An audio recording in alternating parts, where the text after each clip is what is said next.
Weilà raga, how's it going everybody? Welcome to this lesson in our Zero to Hero Italian Grammar series, where we are looking at Italian from the most basic and working our way up to the most advanced topics. We are definitely in advanced Italian territory with today's topic, which is the Congiuntivo Imperfetto.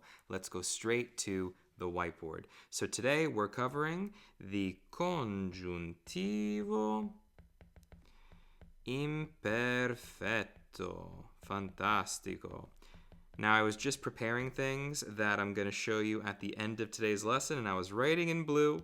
We're going to switch back to black now, but just to tell you, there are a number of examples that I want to show you guys at the end of today's lesson, because the congiuntivo can get sophisticated, I want to say. It can get sophisticated, which is one of the reasons why I like it.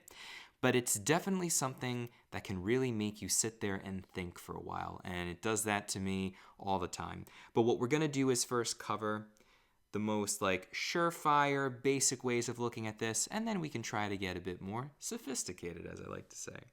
So the congiuntivo imperfetto. Let me show you an example of a sentence here.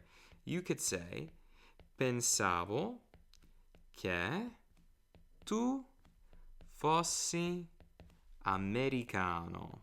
Okay. So what does this mean? Pensavo che tu fossi americano. So we begin with the first verb in our sentence here in the indicativo imperfetto, the standard imperfect that we are all familiar with. So indicativo imperfetto, expressing a past thought, something that I used to think, something that I thought. Pensavo che, and what is it that I thought? That you were American. So right here, this is the congiuntivo imperfetto. So a great way, as I was mentioning, a nice surefire, concrete way to give yourself a formula of how to compose something in the congiuntivo imperfetto. Begin with this right here.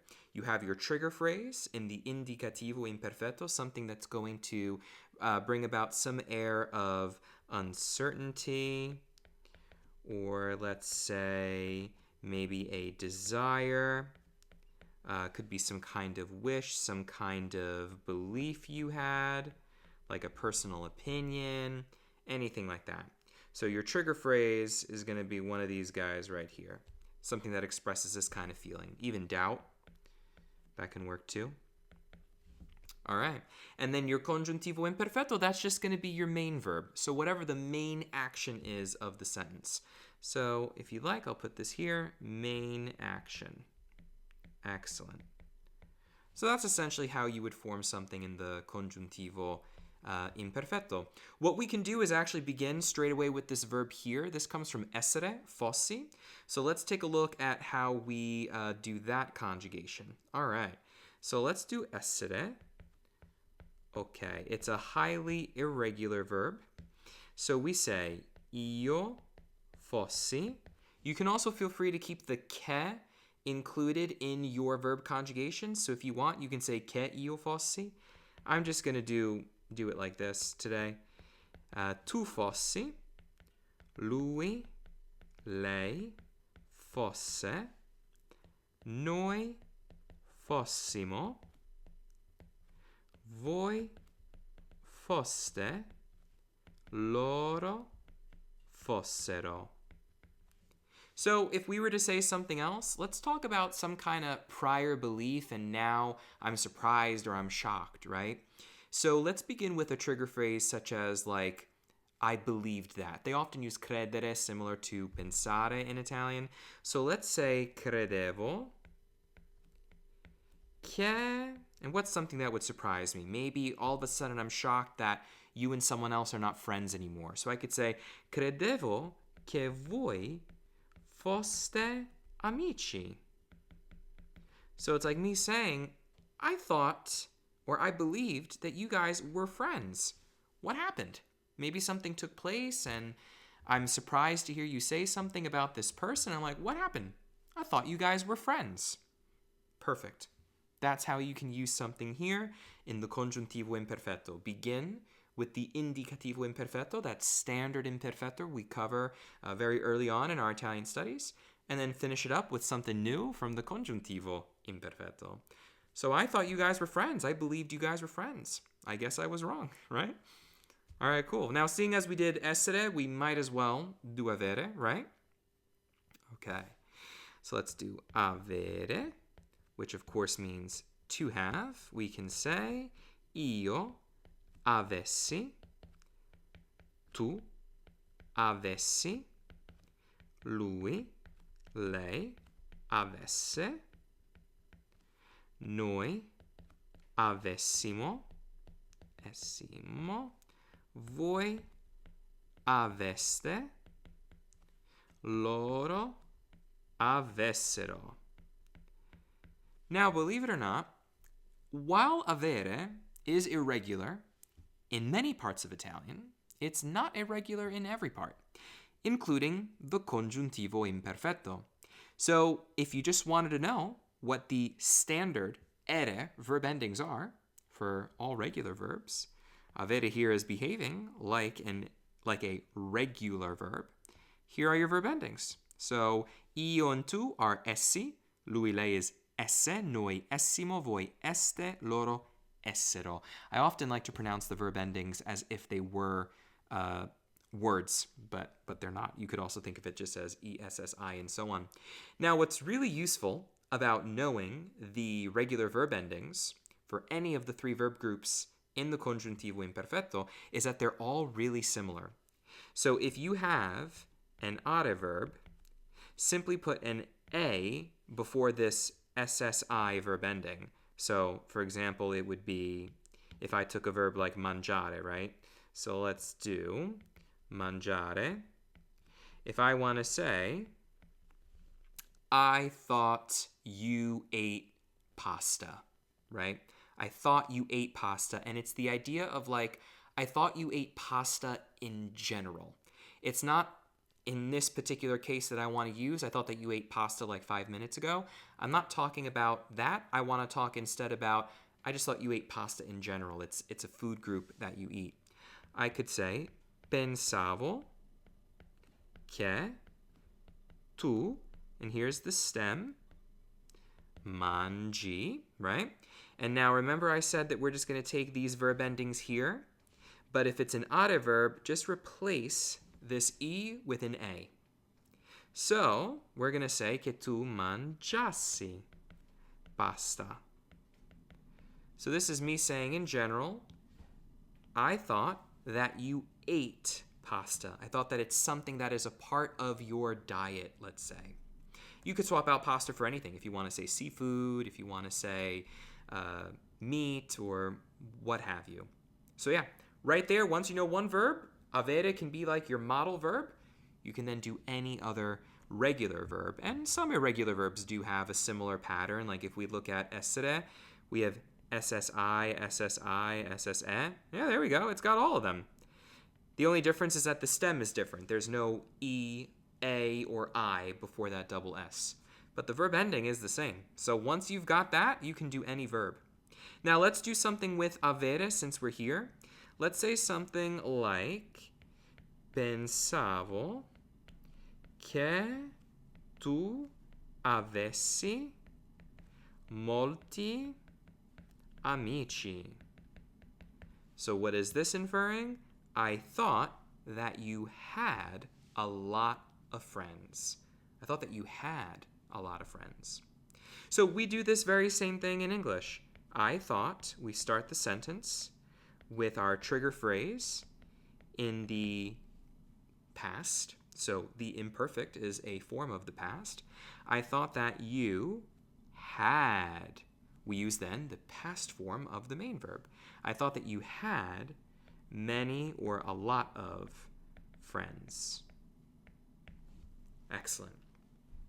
Cool. Nice. So we see what an are verb looks like. We see what an ere verb looks like. Why not do an ire verb, right? So let's do an ire verb. Such as, let's do scoprire. That's a cool one. Scoprire means to discover. It's going to have the same verb endings as what we were looking at here with avere. All we have to do is take this E and turn it into an I. So, we'll do the whole verb this time. So we have io scoprissi. Tu is going to be the same.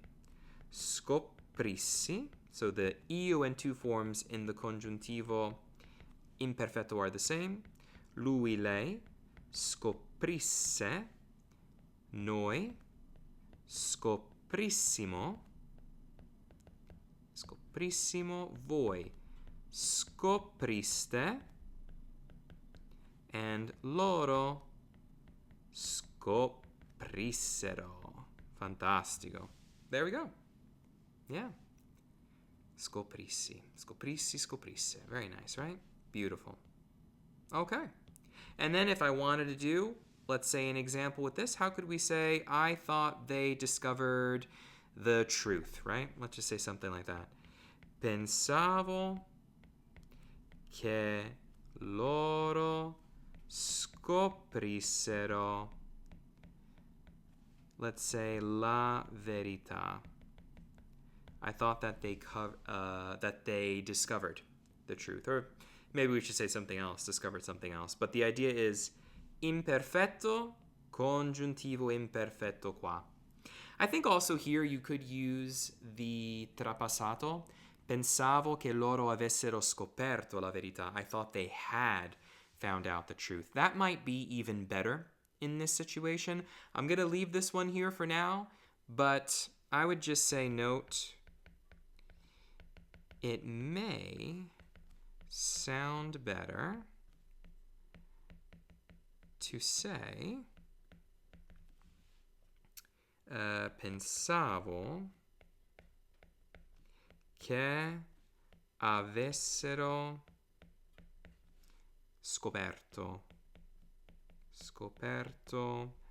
la verità. This is using the congiuntivo trapassato, which is usually what we study after we do the congiuntivo imperfetto, because, as you can see here, it's just the compound form of what we're working with right now. So instead of I thought they discovered the truth, this would be I thought that they had discovered the truth. I feel like that might just work a little better. But I'm going to leave that one there. I'd really love to spend some time now on the examples that I prepared that I mentioned to you guys at the start of today's lesson, because this is basically it. This is a nice, great place to begin with the congiuntivo imperfetto.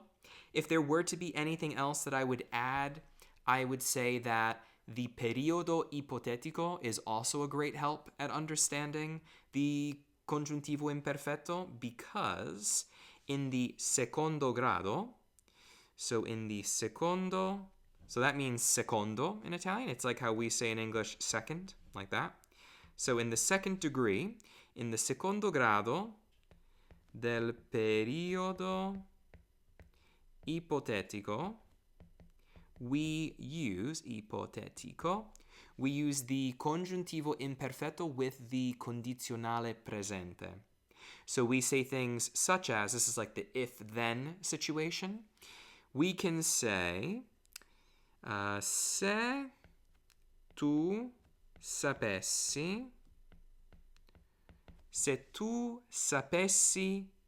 tutto, or se tu, let's do something actually a little different here. I want to say, se tu comprassi, there we go.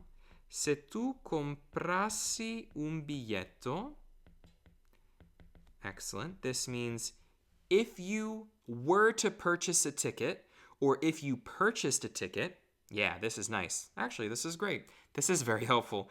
Se tu comprassi un biglietto, potresti,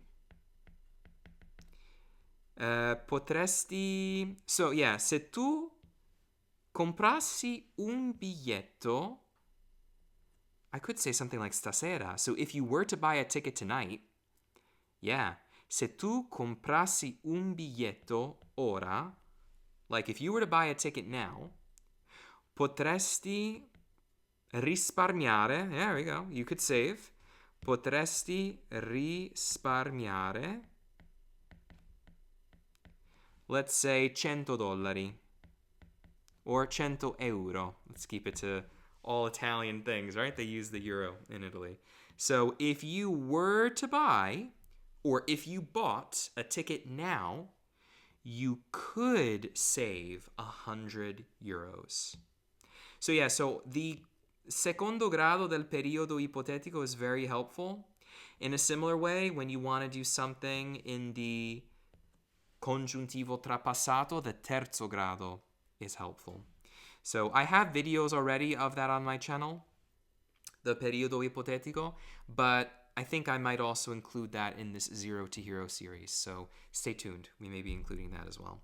Anyway, I'd love to show you guys now those expressions that I had worked on. So, beautiful. I just got to move these over. Okay. All right. Beautiful, beautiful, beautiful. Excellent. Very happy about that. Where'd they all go? Hold on. Maybe I'll put them on another page. So let's undo what we just did. Yeah, we'll put it down here. And let's see if now you're going to work. Okay, that looks like it's working. Cool. So I had prepared these ahead of time. And what I did was I put in blue sort of like, I want to say a qualifier, if that makes sense. Just like a description, a category, you know? What does this express? What is a potential way? I'm not saying it's the only way, but a potential way of viewing these sort of combinations that we could see in the congiuntivo imperfetto. So let's begin with this first sentence here. This first one begins with something in our trigger phrase in the condizionale presente. When we use volere in the condizionale presente, it's like saying I wish. So this means I wish that you were here right now. I wish that you were here now. So this is a present unrealized desire. That's the way that I put it. So this is sort of us kind of backtracking. We went over all the basic rules of congiuntivo imperfetto, and now what we're doing is talking about some of the uses of the congiuntivo imperfetto. So I'm going to say esempi/uses. Cool. So yeah, a present unrealized desire. What does that mean? So right now, I am wishing something. I'm wishing it in this moment, but it's something that cannot be realized because you're not here right now. So it can't happen. If something's unrealized, it hasn't happened. It hasn't happened in front of me. So vorrei che tu fossi qui adesso. I really wish you were here right now, but you're not. Could this also mean I would want you to be here, or I would like it if you were here? I would like it if you were here. I think that could work as a potential example. So yeah, vorrei che tu fossi qui. Using the present conditional, this is now an additional option we're looking at. Using then in the next half of the sentence, the congiuntivo imperfetto. Now let's look at this next one. Pensavo che Anna parlasse l'italiano. This means I thought that Anna spoke Italian. So maybe we're in a situation where Anna was supposed to speak in Italian, or maybe there was some kind of assumption we had, this belief that she had this ability, but now we see, for whatever reason, she doesn't have it. She's not exhibiting it. So this is where we could use the congiuntivo imperfetto. Wow, I always used to think, I always thought that Anna spoke Italian, but I guess she doesn't. Perfect example right here. I really like this one. The penso ches are always my favorite. I love them. I find them to be really clear. Now this one is a little bit harder, I think, to explain, but let's try. Speravo che mi aiutassi. There's a few ways I would go about translating this. This is a past hope or desire. Did we already do a past hope? No. Okay, so this is now a past hope. Speravo che mi aiutassi. This is like saying, I hoped you would help me. I hoped you would help me. But I get the impression you didn't. Or maybe you're just about to. Maybe you just walked in the room. I was like, oh man, I'm having such a hard time working on this. I was really hoping that you would come and that you'd be able to help me. This is one way of being able to express that, because we're talking about a hope that I was having using the imperfect, a past ongoing thing, something happening in the background. I hoped that you could help me, that you would help me, you'd be able to help me, that you were to find yourself in a position so as to help me. I even feel like maybe you could say something like that. So this one's a little bit more awkward, and I'm specifically not including in writing the English translations, which I know is always helpful to have. The more information, the better. But I think English, the farther you get in Italian, can start to be more of a hindrance than a helping factor, you know? That's how I feel with this. So let's just plant the seed for this. If it doesn't fully make sense based on my explanation, let's just go on to another sentence and see if that can help, okay? So here we have non sapevo chi fosse. Now, when I use the word ignorance, like past knowledge or ignorance, I'm just basically saying the opposite of having the knowledge of something. That's all I'm trying to say. I'm not calling a person ignorant in like a pejorative, in a putting down sort of way. So non sapevo chi fosse. This could be a very innocent thing. You're just like, oh, hey, I was working at a store and a famous person came in and one of my coworkers was like, oh my goodness, Tom, like, do you know who that was? And you're like, no, I didn't know who that was. Io non sapevo chi fosse. I didn't know who that was. I did not know who that was. So these were things happening in the past. And, oh no, I had no idea. I had no idea. I just didn't know who that was. And you can use this to say that. Perfect. And then in a somewhat similar situation, using non sapevo che once again, non sapevo che tu abitassi così vicino a me. So instead of me saying, I didn't know who that was and now that person's gone, I don't know if I'll ever see them again, this one here is a little different. I'm now explaining, I didn't know that you lived so close to me. So not only did I not know this, not only have you been living there, so it's ongoing, it was ongoing in the past, but it's also ongoing now. So I find these little things about these areas of Italian to be so exciting and fascinating. And I think I mentioned at the top of this video, this is the reason why I find this to be something I need to sit with, you know? And I find this to be the case with pretty much all learners that I interact with. It's like, let's discuss exactly when this is taking place and what it implies. And I think this is what makes the congiuntivo difficult. I don't find this impossible to grasp, but it's just something that you have to kind of sit with. It's a little bit more critical thinking than when you're doing, you know, the standard indicative, imperfect or present and anything like that. So yeah, cool. So I'm going to leave it at that. We're going to close up today's video. And this was a really fun lesson for me, not only to teach because I really like the Congiuntivo Imperfetto, but also a fun lesson for me to prepare because I wanted to make sure I had something that I could just throw up on the screen already written and just kind of go through to start planting the seeds so that we get the feeling for this.